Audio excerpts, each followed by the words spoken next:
pin drop, please? This is good. Good. Thank you for paying attention. I love this subject matter. I've always had this little quote floats around in my head about bookmarks, songs are the bookmarks of our lives, because we can relate them to relationships. So it's kind of unique. Thank you for that. Our first speaker this morning, in the Pathways Project Understanding Communication Style, Toastmaster Niloofar Ghazi has been tasked with sharing some aspects of the impact of communication, with an emphasis on how altering one style can enhance relationship and overall effectiveness. Given the project guidelines leeway, Toastmaster Niloofar will be focusing on one unique aspect of listening and how missing the subtle cues in your environment can lead to unnecessary frustration and delay in her speech entitled Verbal Breakdown. Niloofar.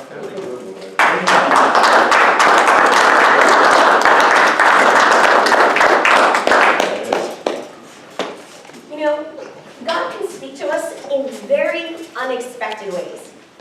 I don't know if you remember, but last week I brought a guest with me to the Winter Park Toastmasters. She was a buddy of mine from church and my Seminole State College Club, and because my birthday had just passed, we decided to make a whole date of it. So she came over the Thursday night, we had dinner, we talked, we just enjoyed each other's company, and then she slept over to get ready to come here bright and early in the morning.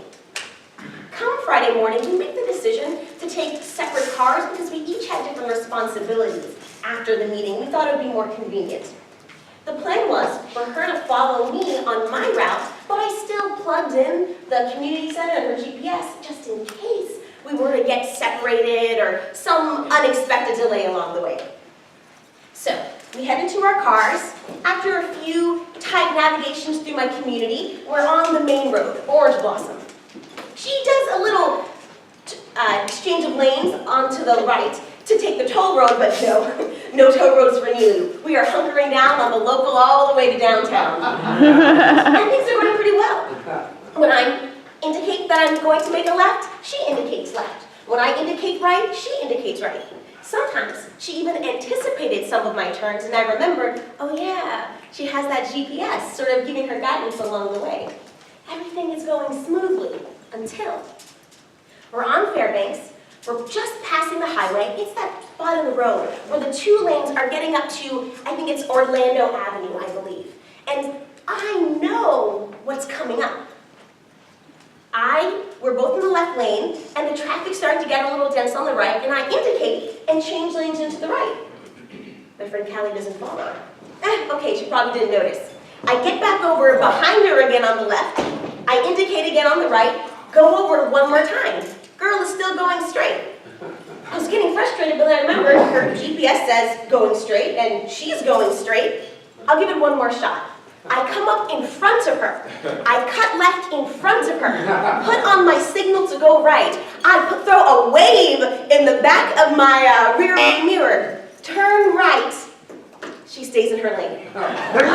Lo and behold, about 30 seconds later, while we're still going straight, until she isn't anymore, because that left lane turns into a left turn only lane, and now she's veered off. Don't worry, as you all saw, Callie got here on time. We met in the parking lot and reconvened and started going. But I'm a ruminator, and the Lord tends to teach me things through observations and different symbolic lessons, and I realized I can't even get frustrated at her because I do that all the time. So often, I might have a particular goal in mind, and I think I know where I'm going. I know the destination, I have a general idea of the route, and I am fully capable of executing the twists and turns necessary to get to our final destination, yet somehow, collision.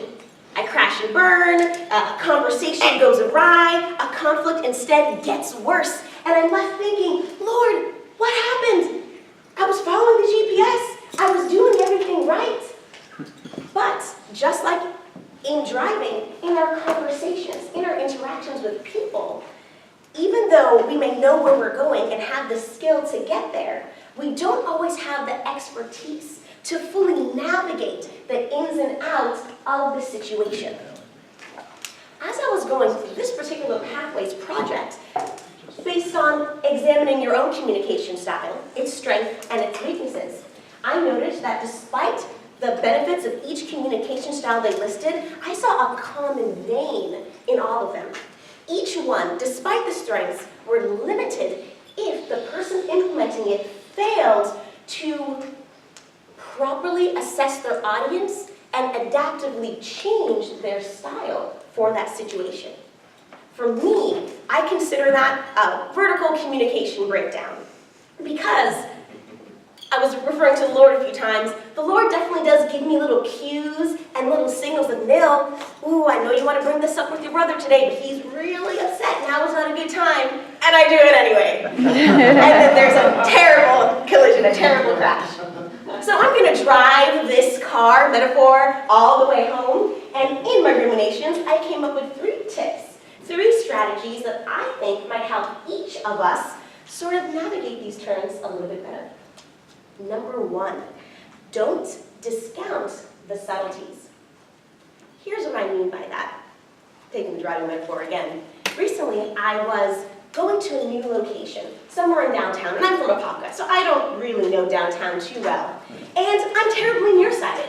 So I'm there, looking at my MapQuest, yes, MapQuest, I didn't have my phone with me at the time, squinting desperately at every road sign coming up to this particular turn. However, if I'm being careful, more often than not, as I'm getting to a particular turn, an important juncture in the road, the traffic might slow. Or I might notice several people changing lanes into the same lane I need to be in making that turn. Usually, these subtle clues helped alert me of where I needed to go long before my vision caught up to the situation. In the same way, when we're talking to someone, whether it's a group, whether it's a family interaction, if we let ourselves be open and receptive to maybe some of those emotional cues, their frustration, whether they seem to be receiving your message, that is a great indication where we need to slow down, maybe make a turn, or shift directions completely. So number 1, don't forget the subtleties. But number 2, don't lament the wrong turns. Here's what I mean by that. Let's say I did turn down Michigan instead of, I don't know, some other random road in Orlando. I can spend the next 45 seconds saying, darn it, Nil, oh, you keep doing this, you should have known this, and it was so obvious this was the turn. But what's happening as I'm doing that? You can spend all your time getting frustrated over what you could have done and what you should have said, instead of just doing a quick recalculation and keep going on your path. In the same way your GPS doesn't cry about every misconnection, you too will notice you're a lot more successful if take a quick breath and just adjust. If something I'm saying to Jordan doesn't seem like he's understanding me, I quickly shift, try another angle. And last but not least, trust the navigator. It wouldn't make much sense if you spent all your time fighting with your GPS. And me, I've noticed, when I'm fighting what the Lord is trying to do in my life and direction He's giving me, I almost always end up in the wrong place. So I suggest you implement these 3 steps, and you too will avoid some unnecessary delays. Thank you.